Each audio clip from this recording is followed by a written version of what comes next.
بسم اللہ الرحمن الرحیم۔ اب ہم یوسف علیہ السلام کے قصے میں یہ دیکھ سکتے ہیں کہ جب عزیز کی بیوی نے ان کو سیڈیوس کرنے کی کوشش کی اور وہ اس میں ناکام ہوئی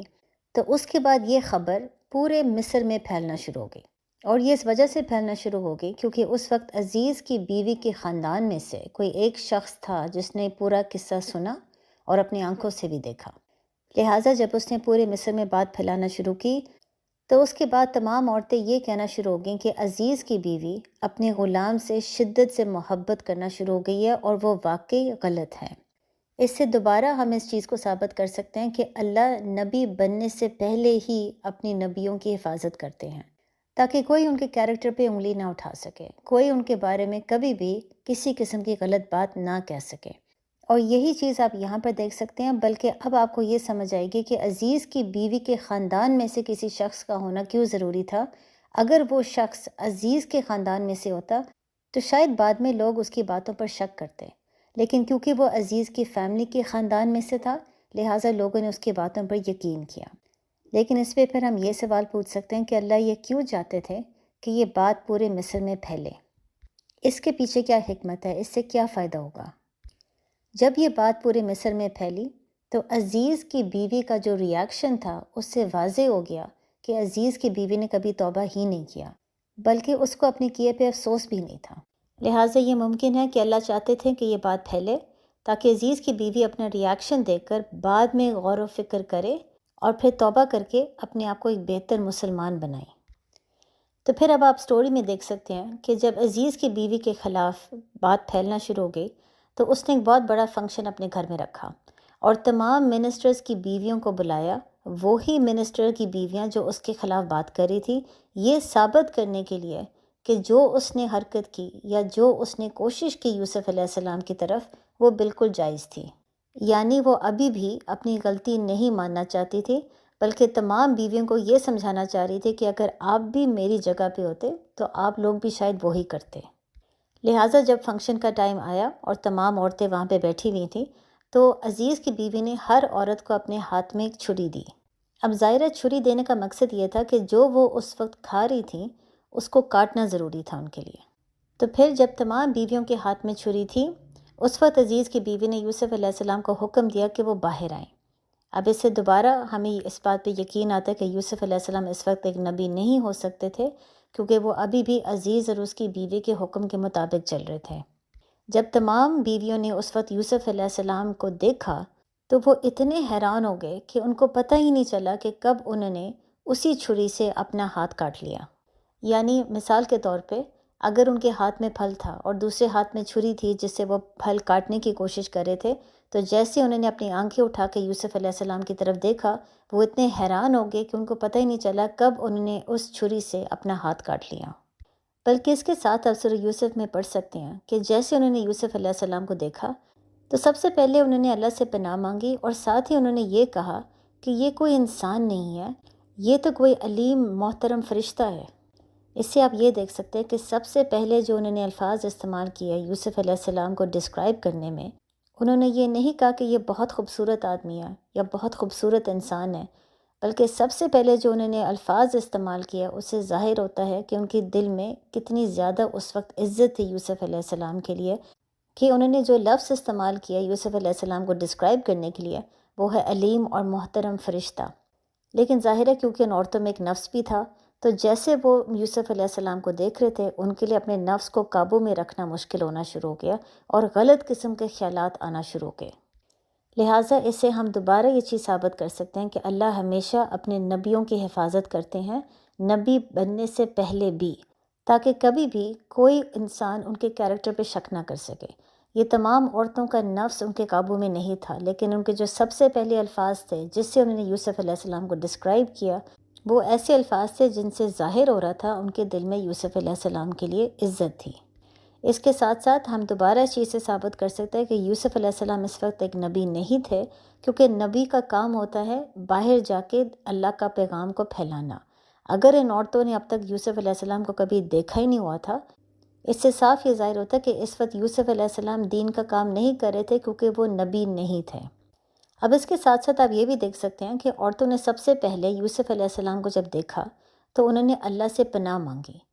اب اس کا یہ نہیں مطلب کہ یہ مسلمان تھے یا یہ توحید پر تھے، بالکل ایسے ہی جیسے مکہ میں جو قریش کے لوگ تھے وہ اللہ کے ساتھ ساتھ بتوں کی بھی بہت پوجا کر رہے تھے، اسی طرح یہ جو کمیونٹی مصر میں تھی یہ اللہ کے ساتھ ساتھ بتوں کی بھی بہت زیادہ پوجا کر رہے تھے، اور یہ چیز آگے جا کے سورہ یوسف آیت 40 میں اللہ اس کا ذکر کرتے ہیں۔ بلکہ ہم یہ بھی جانتے ہیں کہ اس وقت پورے مصر میں بادشاہی ہکسوس کنگز کی تھی، اور ہکسوس کنگز بھی بہت زیادہ بتوں کی پوجا کرتے تھے۔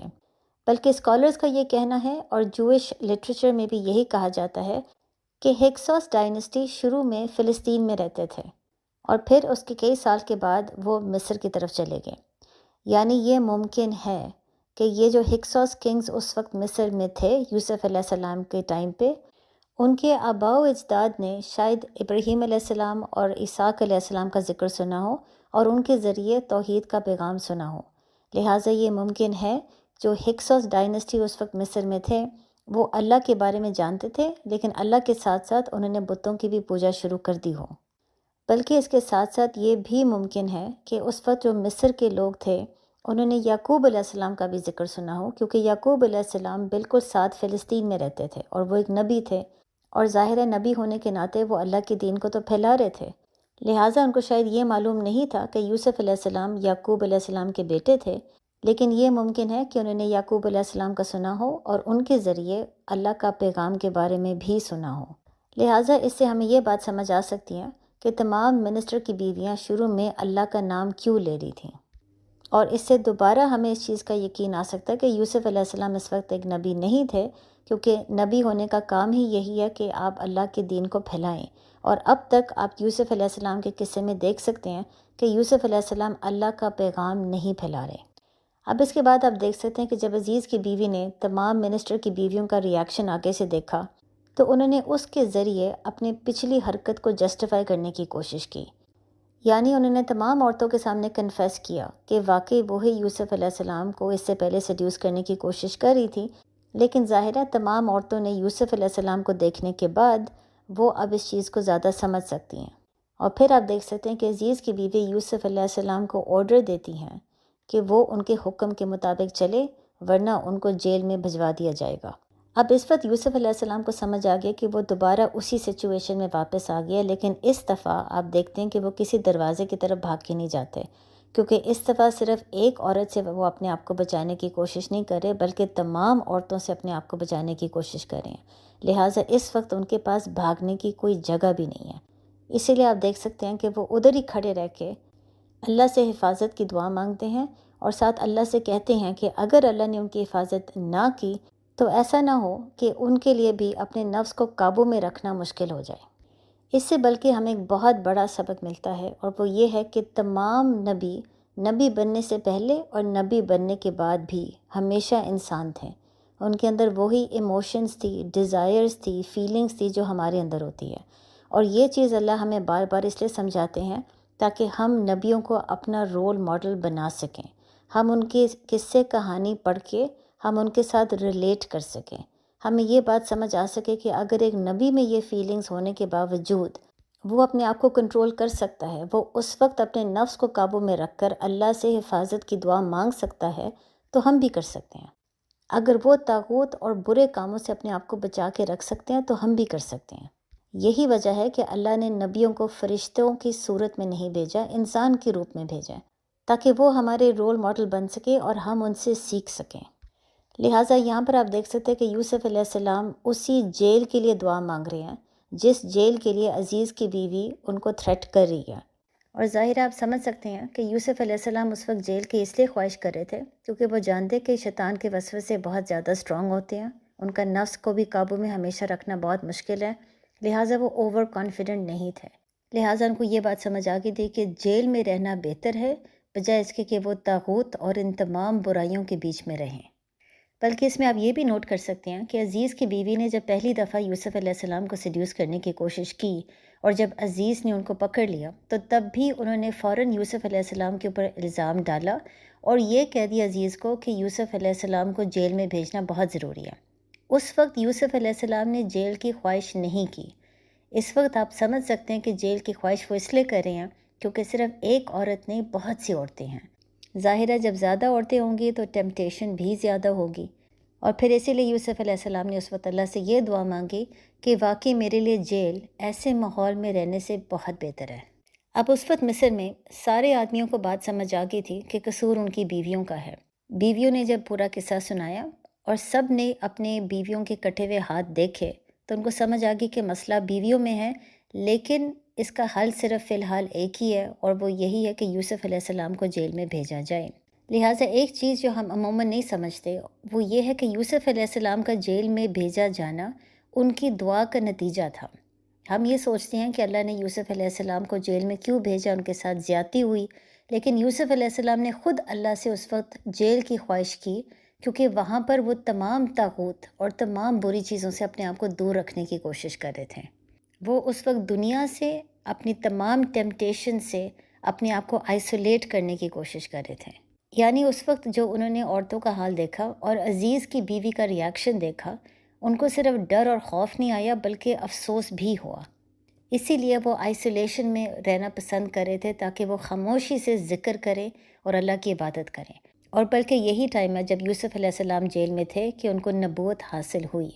اور یہ آپ قرآن میں دیکھ سکتے ہیں کہ پھر انہوں نے نبی ہونے کے ناطے باقی جو لوگ جیل میں تھے ان کو تبلیغ دینا شروع کیا اور اللہ کے بارے میں سکھایا۔ بلکہ یہی چیز آپ نبی محمد صلی اللہ علیہ وآلہ وسلم کے اندر بھی دیکھ سکتے ہیں کہ نبی بننے سے بالکل ہی پہلے وہ بار بار غار حرا میں جاتے تھے، اپنے آپ کو تمام عرب سے آئسولیٹ کرنے کی کوشش کر رہے تھے، کیونکہ جتنا طاغوت اس وقت عرب میں پھیل چکا تھا، جتنا شرک ہو رہا تھا، ظلم اور زیادتی ہو رہی تھی عورتوں کے ساتھ، یتیموں کے ساتھ، یہ چیزیں دیکھ دیکھ کے ان کو افسوس ہوتا تھا، دکھ ہوتا تھا۔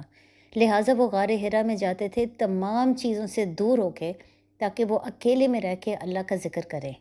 اور اسی دوران ان کو نبوت حاصل ہوئی۔ اس سے ہم یہ سیکھ سکتے ہیں کہ کبھی کبھی ہمارے لیے بھی بہت ضروری ہو جاتا ہے تمام دنیاوی چیزیں، طاغوت اور تمام ڈسٹریکشن سے اپنے آپ کو دور رکھنا، اور بالکل آئسولیشن میں اللہ کا ذکر کرنا، جس طریقے سے ہم عموماً تہجد میں کرتے ہیں۔ یہ ہماری اپنی روح کے لیے، ہمارے دل کے لیے بہت ضروری ہوتا ہے، ورنہ جتنا انسان اپنے آپ کو دنیاوی کاموں میں مصروف رکھے اتنا ہی وہ آہستہ آہستہ انگزائٹی، اسٹریس اور ڈپریشن کی طرف جانا شروع ہو جاتا ہے۔ سکون کے لیے ایک بیلنس کو رکھنا بہت ضروری ہے، جہاں پر دنیاوی کام بھی بہت ضروری ہیں، وہاں پر تھوڑی دیر کے لیے تمام چیزوں سے اپنے آپ کو آئسولیٹ کر کے اللہ کا ذکر کرنا یہ بھی اتنا ہی ضروری ہے۔